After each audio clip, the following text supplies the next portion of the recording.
Hello students, नमस्कार। आप सभी का यूट्यूब चैनल डिजिटल पुस्तक में हार्दिक स्वागत है।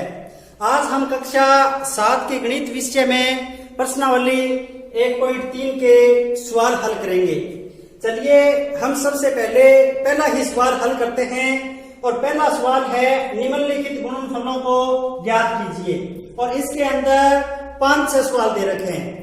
इस एक ही सवाल के अंतर्गत 5-6 सवाल दे रखे हैं। उनमें से हम 2 या 3 सवाल हल करेंगे, बाकी सवाल आप खुद स्वयं करेंगे। तो देखिए, इस सवाल को हल करने से पहले गणित के जो गुणनफल के जो नियम हैं उनके बारे में हम थोड़ा सा जान लेते हैं। सबसे पहले मैं आपको बता देता हूं कि जो पूर्णांक संख्याएं हैं, पूर्णांक संख्याओं में धनात्मक भी हैं और ऋणात्मक भी हैं। अब यहां हमें यह सीखना है कि धनात्मक पूर्णांक का धनात्मक पूर्णांक से गुणनफल करेंगे तो आगे जो हमें पूर्णांक प्राप्त होगा वो धनात्मक होगा या ऋणात्मक होगा। और धनात्मक का हम ऋणात्मक पूर्णांक से गुणनफल करेंगे तो आगे जो हमें पूर्णांक प्राप्त होगा वो धनात्मक होगा या ऋणात्मक होगा। ये बातें हमें सीखनी है। अगर ये छोटी सी 2 या 3 बातें आप अच्छी तरह से समझ लेते हैं तो उसके बाद में चाहे कौन से ही पूर्णांकों का कैसा ही सवाल आपको हल करने के लिए दे दिया जाए, आप आसानी से हल कर सकते हैं। इन सवालों को हल करने से पहले मैं आपको ये बात बता देना चाहता हूं। देखिए, कोई भी धनात्मक अगर पूर्णांक है उसका गुणनफल अगर धनात्मक पूर्णांक के साथ ही हो रहा है, धनात्मक का मतलब आप समझ रहे होंगे प्लस चिन्ह वाला, और कोई भी संख्या अगर उसके आगे प्लस का निशान नहीं लगा है तो उसका मतलब वो धनात्मक ही है और उसका जो गुणनफल प्राप्त होगा वो हमें एक धनात्मक पूर्णांक ही प्राप्त होगा। धनात्मक पूर्णांक। अच्छा, अब देखिए, अगर हम एक जो पूर्णांक है वो ऋणात्मक लेते हैं और एक जो पूर्णांक है वो लेते हैं हम धनात्मक, और इन दोनों का हम क्या करते हैं, गुणा करते हैं, तो हमें जो गुणनफल प्राप्त होगा वो ऋणात्मक पूर्णांक का प्राप्त होगा। कौन सा? ऋणात्मक। ऋणात्मक का मतलब माइनस चिन्ह वाला, यानी एक संख्या है वो माइनस वाली है और एक संख्या प्लस वाली है, और उन दोनों का हम अगर गुणनफल कर रहे हैं तो जो गुणनफल प्राप्त हो रहा है वो माइनस के निशान वाला हमें प्राप्त होगा। और इसको चाहे आप पहले प्लस में ले लो और बाद में माइनस ले लो, चाहे पहले माइनस ले लो बाद में प्लस ले लो, कोई फर्क नहीं पड़ने वाला। और तीसरी जो बात है वो माइनस यानी ऋणात्मक पूर्णांक का ऋणात्मक पूर्णांक के साथ हम गुणनफल करते हैं तो हमें जो पूर्णांक प्राप्त होता है वो धनात्मक प्राप्त होता है। ये बात आप लोगों को अच्छी तरह से समझनी है। ये बात आपको अच्छी तरह से समझनी है कि दो संख्या माइनस चिन्ह वाली है और उनका अगर हम गुणा कर रहे हैं और गुणनफल हमें प्राप्त होगा वो माइनस वाला नहीं होगा, वो प्लस वाला प्राप्त होगा। और माइनस का अगर प्लस से गुणा कर रहे हैं तो माइनस प्राप्त होगा, और प्लस का माइनस से कर रहे हैं तो भी माइनस होगा, और प्लस को प्लस से कर रहे हैं तो प्लस होगा। ये बात इस सवाल को मैं बताने से पहले आप लोगों को समझाना चाहता था और वो आपकी अच्छी तरह से समझ में आ भी गई होगी। इस नियमों को आप ध्यान में रख करके इन सवालों को आसानी से हल कर सकते हैं। तो चलिए हम इस पहले सवाल का जो पहला ही ऑप्शन है वो हल करने का प्रयास करते हैं। पहले ही ऑप्शन ए में दिया गया है 3 गुणा में -1। देख रहे हैं आप, 3 गुणा में -1।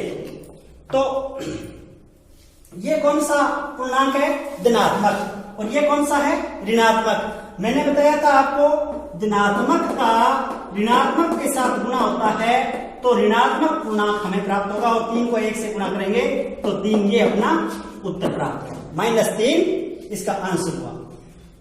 एक सी ऑप्शन है जिसमें आप देखें -21 गुणा में -30, यानी दोनों ही ऋणात्मक पूर्णांकों का गुणनफल है और दोनों ही ऋणात्मक पूर्णांक है उनका गुणनफल है तो गुणनफल क्या आएगा?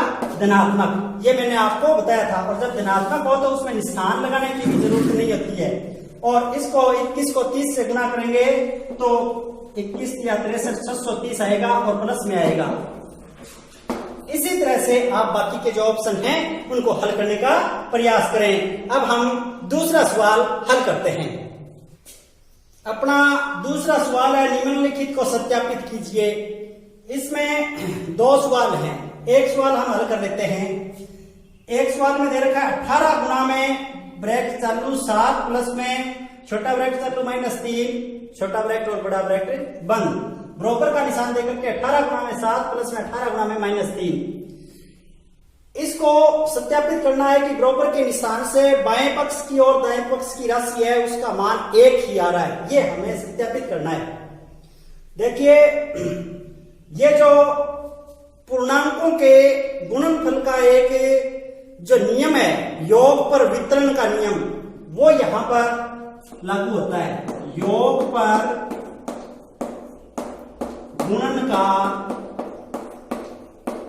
वितरण नियम,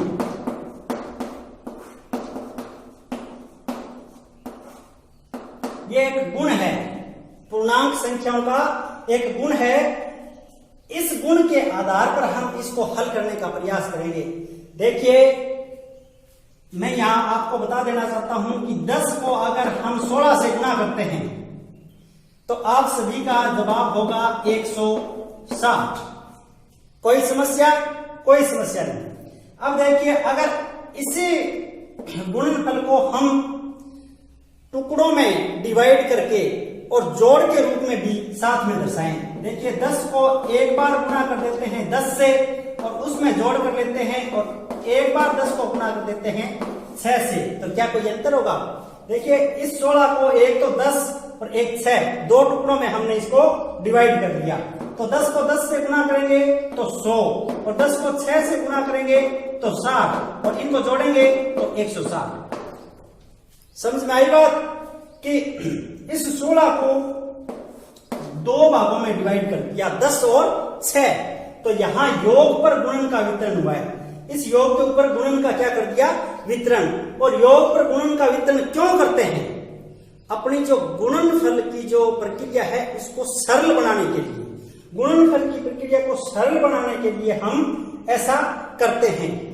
ये तो सरल सा उदाहरण है, कई उदाहरण टफ होते हैं।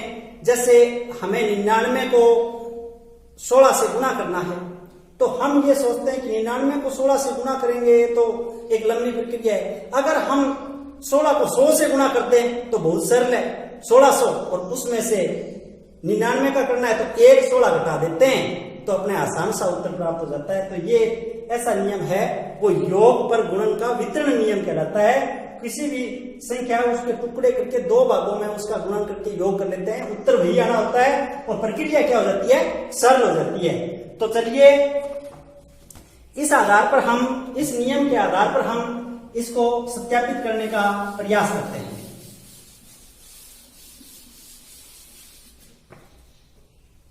ये देखिए दोनों जोड़ते हैं हम, 7 प्लस में -3, तो ये ब्रैकेट खुलेगा तो -3 आ जाएगा और इसमें से ये जाएगा तो 4 का गुना करना है 18 से, तो 18 चौका 72 उत्तर आएगा। और इधर देखते हैं हम 18 को 7 से गुणा कर लेते हैं एक बार, तो 18 को 7 से गुणा करते हैं तो 8 7 56, 5 और 7 और 5 12 126 आ गया।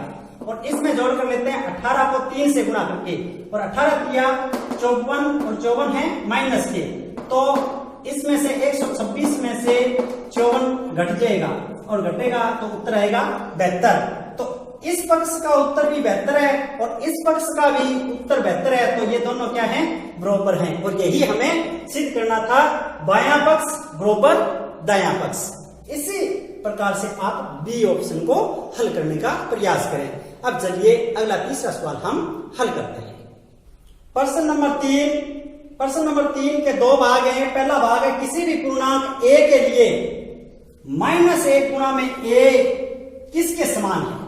यहां किसी भी पूर्णांक a की जगह कोई भी पूर्णांक संख्या ले सकते हैं, जैसे वो पूर्णांक धनात्मक, ऋणात्मक या 0 कुछ भी हो सकता है।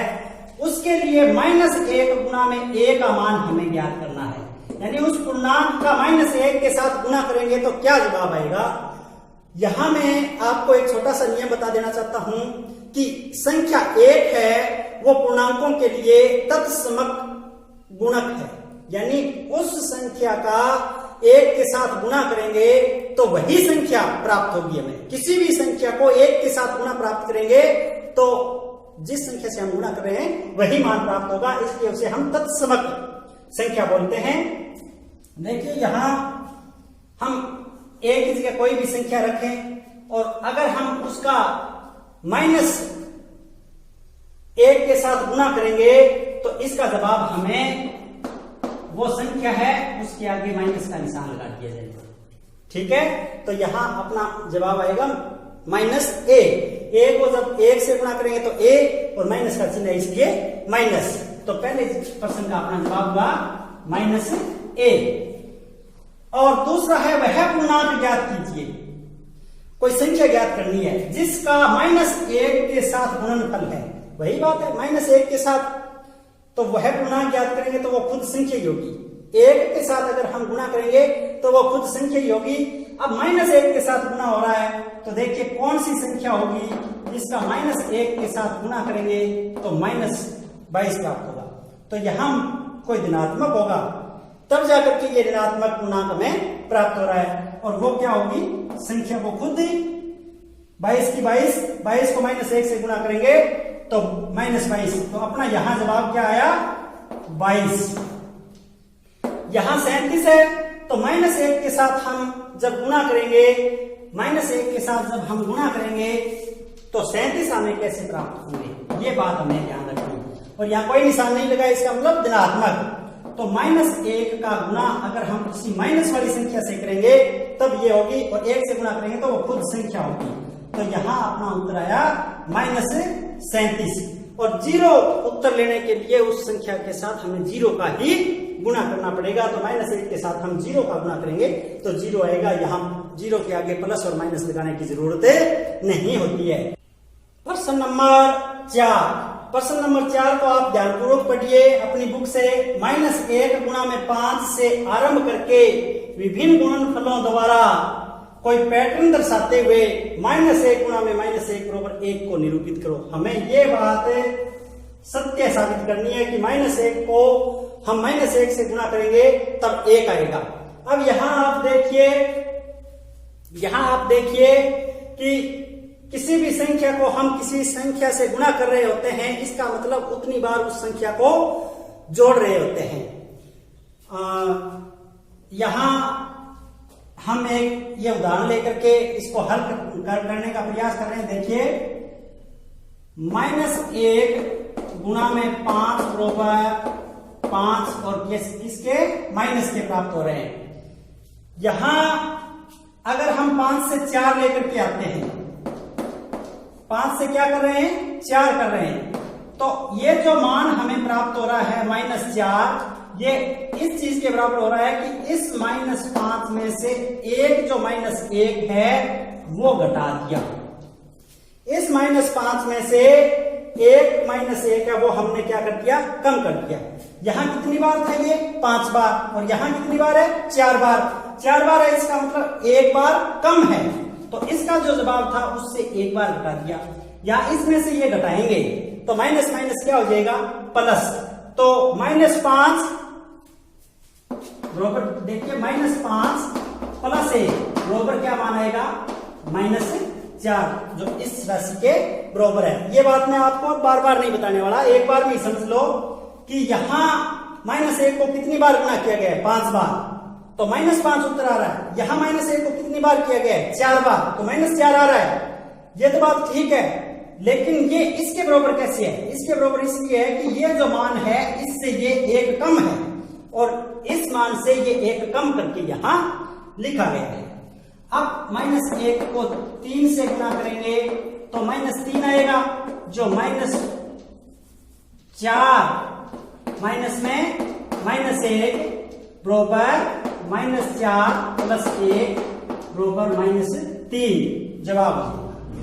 इसी प्रकार हम आगे चलते हैं, 2 बार करते हैं तो यहां -2 प्राप्त होगा, जो बराबर होगा -3 में से हम 1 -1 को और घटा देंगे तो -3 प्लस में 1 बराबर -2।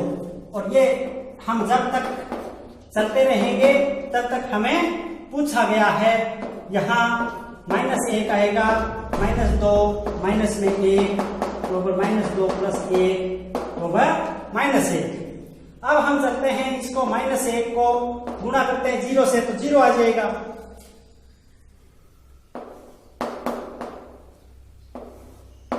और ये बराबर हो जाएगा -1 माइनस में -1 के बराबर, तो -1 प्लस में 1 बराबर 0। और अब की बार -1 गुणा में यहां हम -1 ले रहे हैं, -1 गुणा में -1 ले रहे हैं, जो बराबर आ जाएगा +1 के। और कैसे, ऊपर जो जवाब आया था 0 उसमें से हम घटा रहे हैं -1, और -1 क्या हो जाता है +1 को सीधा 1 लिख दिया। इस तरह से आप इसको हल करेंगे। ऐसे कोई भी सवाल आए, सीधा सा सिंपल सा तरीका है। ये संख्या एक कम होती गई है और ये भी मान एक कम होते गए हैं, और जो ऊपर वाला है उसमें से -1 किया गया है, और कुछ भी नहीं है। चलिए अब हम अपना अगला सवाल 5 नंबर हल करते हैं। अपना 5वां सवाल है, उचित गुणों का उपयोग करते हुए गुणनफल ज्ञात कीजिए। यानी हमें उचित गुणों का प्रयोग करना है और उनको काम में लेकर के, गुणों को काम में लेकर के यहां इनका गुणनफल करना है। देखिए इसमें 4-5 सवाल दे रखे हैं, मैं एक सवाल आपको बता रहा हूं, उसी के अनुसार आप अन्य सवालों को भी हल करने का प्रयास करेंगे। अब ये सवाल है, ये इसके ऊपर नियम लगेगा योग पर गुणन का वितरण नियम। अब योग पर गुणन का वितरण नियम है, उसी अकॉर्डिंग इसको लिखा गया है। देखिए यहां -48 है और यहां भी -48 है, यहां बीच में प्लस का निशान है, इससे राशि इधर अलग हो गई, इससे राशि इधर अलग हो गई। ये गुणा में है दोनों, ये गुणा में है, और इन दोनों के बीच में क्या है, प्लस का निशान है। ये हमें अच्छी तरह से ध्यान रखना है कि कोई भी हम ऐसे सवाल होंगे उनको हल करेंगे, सरल करेंगे, तो पहले गुणनफल आएगा और उसके बाद में योग होगा। तो इस राशि में -48 कॉमन है, उसको हम -48 के रूप में कॉमन ले लेंगे और देखेंगे यहां क्या है 26, ये प्लस का निशान, यहां क्या है -36, ये शेष रह गए, इनको हम ब्रेक के अंदर ले लेंगे। कहने का मतलब यहाँ -48 को हमने कॉमन लिया है और कुछ नहीं किया। ये राशि यहां बच गई और ये राशि यहां बच गई। अब ये राशि हो गई 26 - 36, और 26 में से 36 जाएंगे तो आप लोगों को पता है माइनस के 10 बचेंगे, और माइनस के 10 को -48 से हम गुणा करेंगे तो माइनस हो जाएगा प्लस, उसको लिखने की जरूरत नहीं है। 48 को 10 से गुणा करेंगे तो 480, ये सरलता हुई। अब अगर हम इनको अलग गुणा करते, इनको अलग गुणा करते, फिर राशि को जोड़ते और उत्तर निकालते, उत्तर इतना ही आना था, लेकिन प्रक्रिया क्या हो जाती जटिल, और हमने इसको उचित गुण का उपयोग कर लिया। यहाँ -48 को कॉमन ले लिया, एक जैसी राशि थी, और उनको जोड़ घटाव करके सीधा गुणा कर दिया। बहुत सरल सा जवाब हुआ। देखिए प्रश्न नंबर 6 है, किसी हिमीकरण प्रक्रिया में कमरे के तापमान को 40 डिग्री सेंटीग्रेड से 5 डिग्री सेंटीग्रेड प्रति घंटे की दर से कम करने की आवश्यकता है। इस प्रक्रिया के शुरू होने के 10 घंटे बाद कमरे का तापमान क्या होगा? ये हमें इस सवाल में पूछा गया है। इसको सवाल को आप गौर से पढ़ें और समझें। समझने के बाद में ये देखें कि ये सवाल हमसे क्या पूछना चाह रहा है। हिमीकरण प्रक्रिया का मतलब होता है किसी कमरे को ठंडा करना, जैसे हम एसी से कमरे को ठंडा कर रहे हैं, ठीक है। तो कमरे के तापमान को 40 डिग्री सेंटीग्रेड, अब वर्तमान में कमरे का तापमान क्या है 40 डिग्री सेंटीग्रेड। हाँ, अगर इस सवाल को हल करते हैं तो यहां लिखेंगे कमरे का तापमान बराबर कितना है 40 डिग्री सेंटीग्रेड। अब 5 डिग्री सेंटीग्रेड प्रति घंटा की दर से कम कर रहे हैं। 1 घंटा में 5 डिग्री सेंटीग्रेड डाउन हो रहा है, यानी शुरू कर दिया ठंडा करना, तो अगले 1 घंटा बाद में 35, उससे अगले 1 घंटा बाद में 30, फिर 25, फिर 20, इस तरह से 5-5 डिग्री सेंटीग्रेड हर घंटे में कम हो रहा है। तो 10 घंटे बाद कमरे का तापमान क्या होगा? तो यहां लिखेंगे हम 10 घंटे में कम किया गया तापमान, 10 घंटे में कमरे के तापमान में की गई कमी बराबर 10 गुना में 5 बराबर 50 डिग्री सेंटीग्रेड, यानी 10 घंटे में 50 डिग्री सेंटीग्रेड कम कर दिया। तो अब कमरे का तापमान, तो अब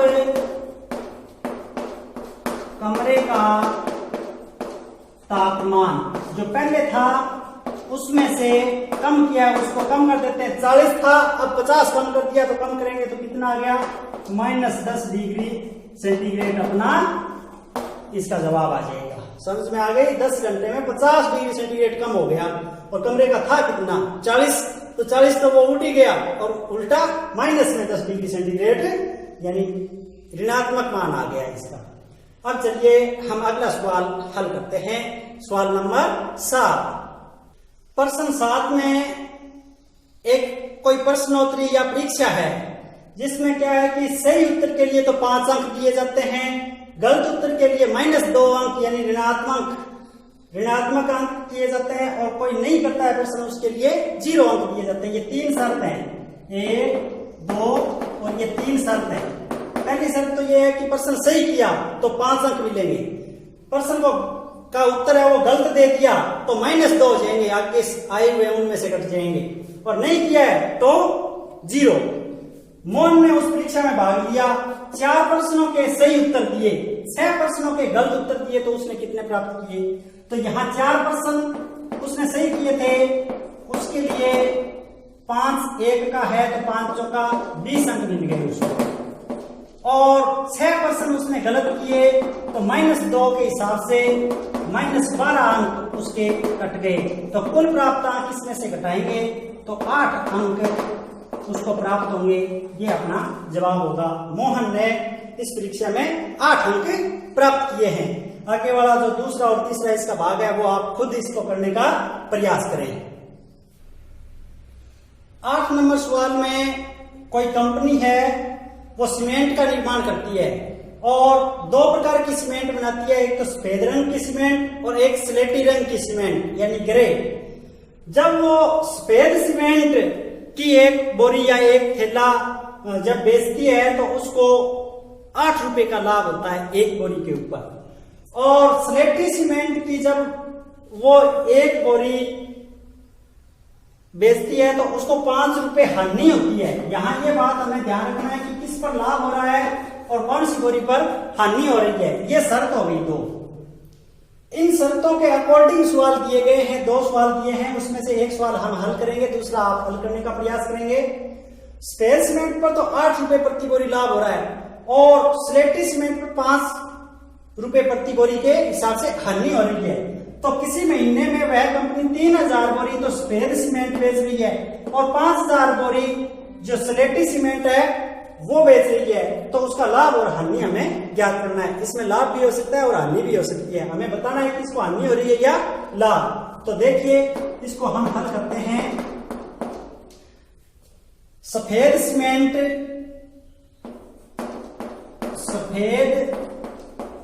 सीमेंट बेचने पर लाभ कितना हुआ, लाभ 3000 तो बोरी बेची और एक बोरी का 8 रुपया हुआ, तो 8 को 3000 से गुणा करेंगे तो 8 या 24,000 रुपए लाभ हो गया। और यहां लिखेंगे ग्रे सीमेंट है वो बेचने पर हानि हो रही है, वो कितनी हो रही है, ग्रे सीमेंट बेचने पर हानि अब कितनी, 5000 बोरी बेची है और 5 रुपए प्रति बोरी के हिसाब से हानि हो रही है, तो 5 5 25,000 रुपए। अब देखो 25,000 रुपए की तो हानि हुई, 24,000 रुपए का लाभ हुआ, तो हानि ज्यादा हुई या लाभ, हानि, और कितना 1,000 रुपया, तो 25,000 में से 24,000 घटाएंगे तो आएगा 1,000 रुपया और वो हुई है हानि। तो इस महीने इस कंपनी को 1,000 रुपए का घाटा लग गया। दूसरा ऑप्शन आप हल करेंगे और जो 9 नंबर सवाल है वो रिक्त स्थानों की पूर्ति करना है वो भी आप हल करेंगे। आज के वीडियो में बस इतना ही, और आप सभी मेरे साथ जुड़े रहें और मेरे प्रत्येक वीडियो को लास्ट तक देखें और गणित सीखने का आनंद उठाएं।